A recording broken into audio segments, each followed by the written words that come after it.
አንድ ነገር ለአዲስ አበባ ልጅ ሳታደርግ ለአዲስ አበባ ሰዎች ድምጾኛለሁ ብለህ እኛ ኳስ ሜዳ ተቸግረን አጋጭተን ከሰፈር መንደር ላይ በየጎረቤቱ 50 ብር 30 ብር አጋጭተን ተቀባብለን የሆነች እንጨት ገዝተን ጎል ተክለን እንዳላደግን አሁን ሀገሪ በየ20 ሜትር ርቀት ውስጥ ሜዳ አለ። የልጆች መጫወቻ በየቦታው በሽበሽ ነው። ስፖርተኛ የሆነ ትውልድ ይወለዳል ተብሎ ሲጠበቅ አንተ ገብተህ ያ በእንጨት ጎል እንስራ ስትለኝ እኔ ያማሃል እንዴት ነው እንደዚህ የሚታሰቡ ወዳጆቼ? እኔ በጣም ተኝቶ የነቃ ነው ይመስለኝ። እስካሁን የተፈጠረውን ነገር ራሱ ያያ አይመስለኝም። ወጣ ብሎ ሸገርን አላያትም እንዴ? አዱ ሸገር ያይ ምናምን ስትል እንዲኩም የሚኮን ራሱ አይመስልም ነበር። አንተ በምትለው ሰዓት ላይ ኢትዮጵያ እንዲህ ትሆናለች ብሎ ማሰብ ነውር ነበር እኮ። ያንን እናምጣው ስትል እሱ ዙሪያ ያሉትን ሰዎችን እያሰረ እሱንም እያስፈራሩ በሌላ በኩል ሽምግልና እየላከ እጅ ስጥ እያለ ቴዲ ደግሞ እጅ አልሰጥም ካለ ከዛ እንትኑ ይቀጥላል። በዛ ቴዲን የቤት እስረኛ ያደርገዋል። ማለት እንዴት ነው የቤት እስረኛ የሚያደርገው? ያንገላቷል፣ ከቤት እንዳይወጣ ያደርጋሉ። ብዙ ህቡ አደረጃጀቶች አለው አብይ።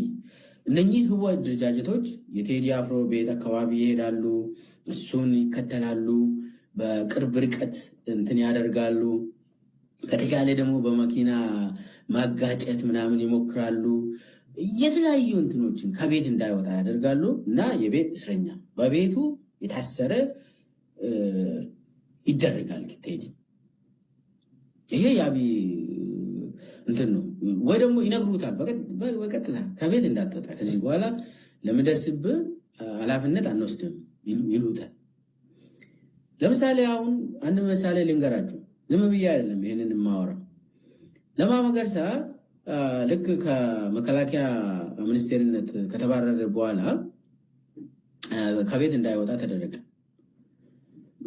ያው ያኔ የነበረው ኢታማጆር ሹም አደም መሐመድ ነው። ከአደም መሐመድ ትዕዛዙ ከአብይ የመጣ ሄድና ለለማ ከዚህ በኋላ ከቤት እንዳትወጣ ለምደርስብህ አደጋ አንተ ራስህ ተጠያቂ የምትሆነው ብለው አብይ በአደም መሐመድ በኩል ለለማ መገርሳ ትዕዛዝ አስተላለፈ። ለ6 ወር አካባቢ ለማ ከቤት ሳይወጣ እንዳውም ፎቶ አይታችኋል። ፂማም ሆኖ ምናምን እንደዚህ ጉስቁል ብሎ ተለማ። ሰው ማግኘት አይችልም። ያነኛ ሌሊት ተደብቀን ነው ለማን የምናገኘው።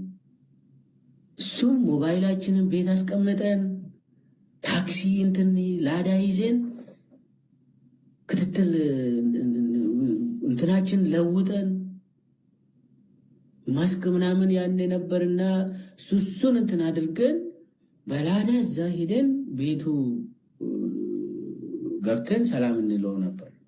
እኔ ያኔ አስታውሳለሁ። በጣም ጉስቁል ብሎ ከቤት አይወጣም። እኛ እንኳን ታራ ሰው ስለሆን እንንቀሳቀስ ነበር እና 6 ወር አካባቢ ከቤቱ እንዳይወጣ ተደርጎ ነበር ለማ መገርሳ። አሁንም ቴዲን በጣም ስለሚፈራ ከቴዲ ጋርም መኖር ስለማይችል አብይ በሽምግልና ይጠይቋል። እኔ እስከምገባኝ ድረስ ቴዲ በሽምግልና ለአብይ እጅ የሚሰጥ አይመስለኝም።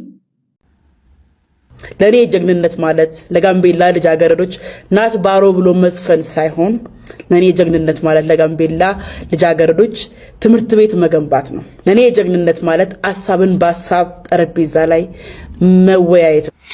ኦኬ፣ አንድ አርቲስት ለአንድ ማህበረሰብ የሆነ ተቋም ሆስፒታል ሊሆን ይችላል ትምህርት ቤት የመገንባት ግዴታ የለበትም። አርቲስቱ ሙያ ያለው ያንን ሙያ ተጠቅሞ በሙያው ለዛ ነገር አስተዋጽኦ የማበርከት ሞራላዊ ግዴታ አለበት። ለምሳሌ አንድ ዘፋኝ ስለ ትምህርት ጠቃሚነት ማህበረሰቡ ላይ ንቃተ ህሊናውን ለማሳደግና እውቀቱን ለመጨመር የትምህርትን ጠቃሚነት በዘፈን ለማህበረሰቡ የማስረዳት ሞራላዊ ግዴታ አለበት። ትምህርት ቤት የመገንባት ግን ግዴታ የለበትም። ትምህርት ቤት የመገንባት ግዴታ ያለበት እናንተ የምትዘውሩት ታንኩም ባንኩም በእጁ ያለው መንግስት ነው። ኃላፊነታችሁን እንዳትዘነጉ።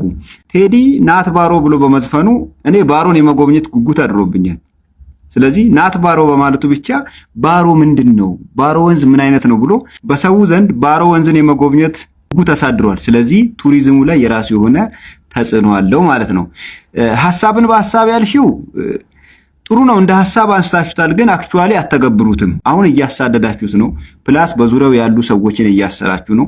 ዘፈኑን የሚያዳምጥን ግለሰብ እያሰራችሁ ነው። የሱን ዘፈን የሚያጫውቱ ተቋማቶችን እየዘጋችሁ ነው።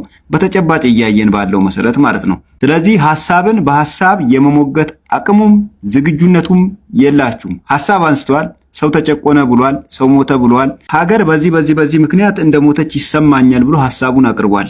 እናንተ ደግሞ ሀገር አለመሞቷን፣ መኖሯን፣ ኗሪ አለመጨቆኑን፣ ሰው አለመጨቆኑን በሐሳብ ቁጭ ብላችሁ ተረጋግታችሁ አስረዱን። የግርግር እርምጃ አትውሰዱ። ሀገር በግርግር አትገነባም።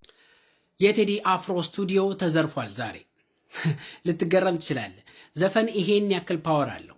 እሱ ብቻ አይደለም። አንዳንድ የፕሮቴስታንት ፓስተሮችን ደግሞ በዛው ሸንቆጥ ብናደርጋቸው መልካም ይመስለኛል። ምክንያቱም አፍልተዋል።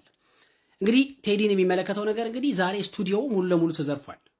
በጣም አስገራሚው ነገር የሲኤምሲ አካባቢ የሚገኘው ስቱዲዮም እንደ ቢሮም የሚጠቀምበት ቦታ፣ ስራዎቹን የሚሰራበት፣ አዳዲስ ስራዎቹን ሁሉ ያስቀመጠበት፣ ወደፊት የሚወጡ ስራዎቹን ሁሉ ያስቀመጠበት ቦታን ዘርፈውታል። የፌዴራል ፖሊስ አባላቶች ጥበቃውን ደብድበው አቁስለውት ሁሉ ሆነው ወደ ህንፃው ገብተው ዘርፈውት የሄዱት ማለት ነው።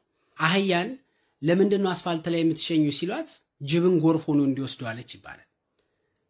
ዘላለም ዓለምን ስትሸና ትውላለህ እንጂ ቴዲን ጠርገ ማውጣት አትችልም ከህዝብ ልብ ውስጥ። ስለዚህ ገና ዘፈን እንደዚህ እያዟዦ ሆነ አይደለ እላይ አናት ላይ ወጥቶ ሲጨፍርበት እንመለከተዋል የቴዲ አፍሮ ዘፈን። ሌላው በጣም የሚገርምና የሚደንቀኝ ነገር ይህንን መንግስት ፕሮቴክት እናደርጋለን፣ ይህንን መንግስት የኛ መንግስት ነው የሚሉ የፕሮቴስታንት ፓስተሮችን እንመለከታለን። እኔ እነዚህ ሰዎች የነገ መግቢያቸው ያሳስበኛል። ምክንያቱም ከህወሓት ጋር አብረንን የነበረው ወይ ደግሞ ከኢህአዲግ ጋር አብሬ የነበርኩኝ የሚሉ ባለሀብቶች፣ ታዋቂ ሰዎች ምናምን ከኢህአዲግ መውደቅ ጋር አብሮን የወደቁት። ኢህአዲግ ላይ ግን ያኔ የተንጠለጠለ ሃይማኖት አልነበረም።